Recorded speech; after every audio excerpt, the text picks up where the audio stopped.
Hey there, guys. All right, today we're back with a video I literally just watched, but my fucking recording software did not save it.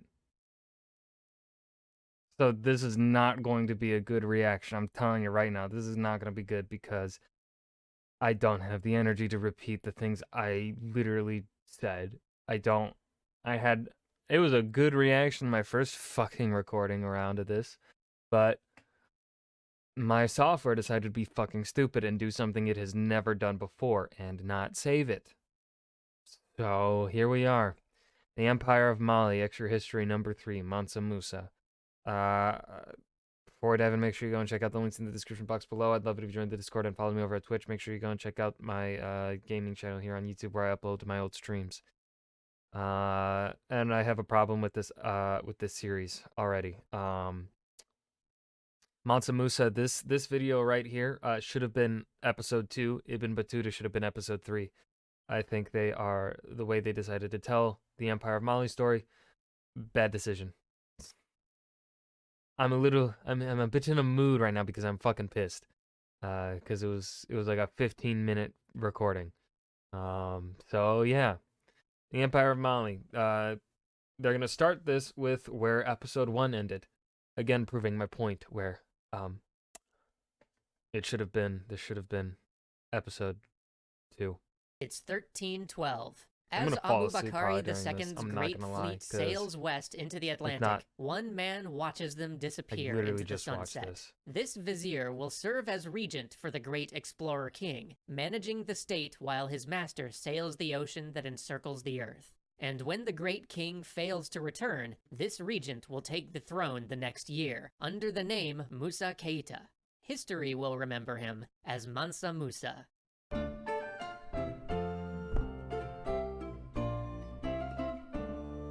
Mansa Musa is often remembered for being the richest person in history, and he was, by a wide margin. In fact, his wealth was so inconceivably vast that there is no accurate way of comparing it to modern standards. Jeff Bezos has, like, a fraction of the wealth Mansa Musa possessed. Europe, at the time, was not doing so great. The whole region was reeling from an economic crisis driven by plummeting gold and silver production. Meanwhile, Mali was drowning in the stuff. But Mansa Musa wanted Mali to be more than an economic superpower. He wanted to be a great state, recognized the world over. He spent the early years of his reign further consolidating the administration of the kingdom and developing the empire's trade routes. He greenlit a military campaign to expand the empire east, with an eye toward capturing the trade cities of Timbuktu and Gao. Then he turned his attention toward international matters, which also meant religion.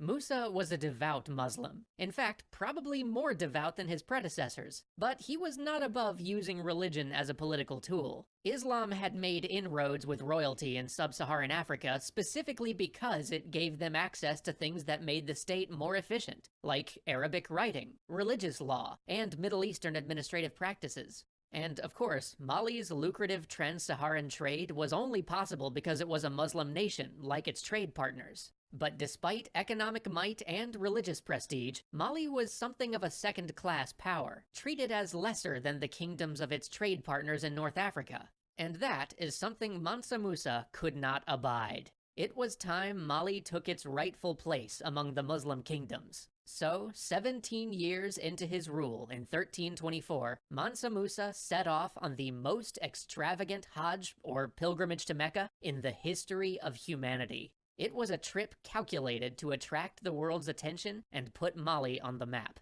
2 other Mansas had made the Hajj before, but that was during a more chaotic time, when the resources and ambitions of rulers were diverted to surviving war and famine. Musa's pilgrimage would be part religious journey, part publicity stunt. It was a statement to the Islamic world that the Mali Empire was thriving, devout, and powerful.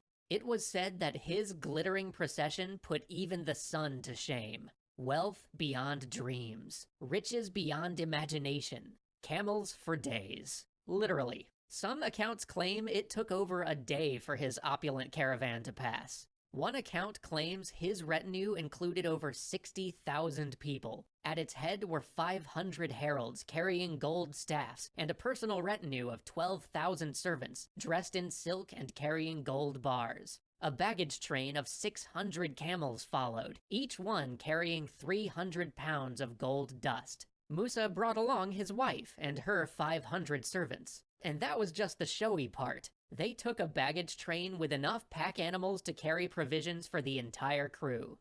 Well, I would fucking hope that they bring enough to feed the people they're dragging along. At every step of the way, the well-dressed, Basic generous, decency. and pious group made a favorable impression. Too favorable an impression, in fact. To fulfill his religious duty to share his wealth with the poor, Musa gave handfuls of gold dust to beggars and passers-by. Some accounts claim he built a mosque every Friday, and he spent months in the Cairo bazaars, buying souvenirs at absurdly inflated prices. In fact, the emperor spent and gave away so much gold in Cairo, Medina, and Mecca that he flooded the market, crashing the metal's value. Although Musa attempted to rectify this by, quote, borrowing gold from moneylenders in Cairo at an astronomical interest, the value of gold still took over a decade to recover in the Middle East. Just think about that for a second. Mansa Musa was so rich that he caused a financial crisis by buying too many souvenirs on his religious road trip. But You're undermining him a bit there, my man.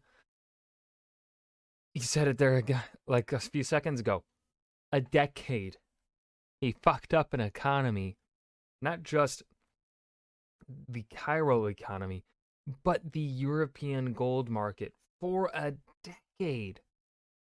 But he had come all this way to make an Insane. impression, and boy oh boy, did he achieve that.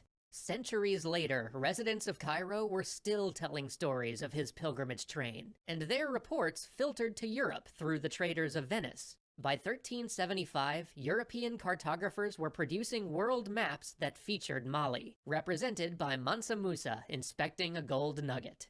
But this gratuitous display wasn't just to show off, it was also to attract talent. On his return trip from Mecca, Mansa Musa brought Arab scholars, bureaucrats, and architects with him, in hopes of building Mali into an Islamic cultural and religious center. On his way back home, Mansa Musa took a different route, through Timbuktu and Gao, which his armies had invaded and conquered while he had been away. And let's just stop to think about that too. Mansa Musa was so powerful that he could traipse off on a sweet pilgrimage party, leaving the kingdom in the hands of his son, with armies in the field, for over a year, and not get deposed.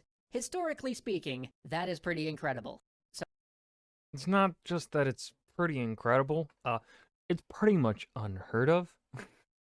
We have, for the Anglo-Saxons, specifically the Kingdom of Wessex, we have pretty much an exact one-to-one comparison here.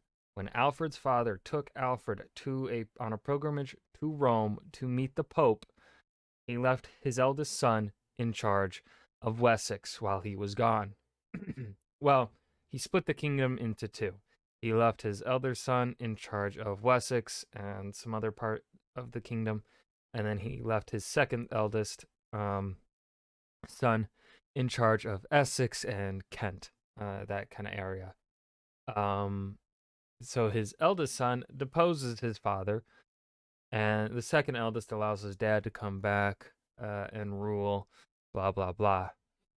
So, yeah, we literally have an exact, just a Christian version of it. So on his way back, he stopped at these new trading centers, not just to bask in his new conquests, but to assess his new assets. Now, in addition to his Saharan trade centers in the west, he had two in the east that also sat on the Niger River. It was a good position for trade, but he wanted more. Timbuktu, in particular, would become a project of his, and there he would put all of those new architects and scholars to work. Together, they designed numerous buildings for the emperor, including a new palace, mosques, libraries, universities, and the Great Jingawereber Mosque at Timbuktu, which still stands today. This resulted in a boom of Islamic education in Mali, and the influx of trained minds, artists, and artisans brought increased commerce and made Timbuktu a leading city in the Islamic world. And this was at a time when the most advanced nations in the world were Muslim, from Yeah, I don't really like this statement here because it's the 1300s. This is really no longer the case. If we want to talk the sciences like mathematics and medicine, that kind of stuff, yes, absolutely. Islam, I think, was still taking the charge, especially like, here in Baghdad. But Europe, in terms of everything else, by the 1300s was essentially roughly equal.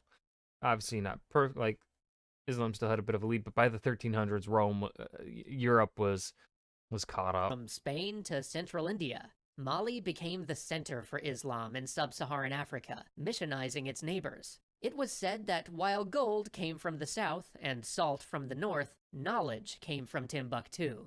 Because of its unique Like if it were the 700s to 900s, early thousands as well, I would definitely say Islam was definitely the most advanced in the world. But by the 1300s, that's not the case anymore. location near the Sahara Desert and on the Niger River, it was a melting pot and a hub of intellectual and cultural exchange. Books were not only written in Timbuktu, but also imported from all over. There was an advanced book copying industry there, and at a time when books were luxury goods that were difficult and expensive to produce. And all of this was sparked by Mansa Musa's leadership in growing his empire. But while the Islamic accounts tell of Mansa Musa's great wealth and prestige, there was another perspective. Local storytellers, the griots, who kept the oral history of Mali, spoke of a different king, a foolish one who wasted the imperial treasury and coveted Islamic things, abandoning the traditions of his people. So perhaps it's no accident that, shortly after his death, the Mali Empire began its slow collapse. And that was the Empire of Mali, Mansa Musa, Extra History number 3. I swear, if the recording software does not save this, I will just die. So I hope you guys enjoyed. It was okay the second watch through. I'm not someone that likes to really rewatch too many things, especially YouTube educational videos. So I hope you guys enjoyed. Remember to hit that like button and subscribe for more. And I will see you guys in the next video. Peace.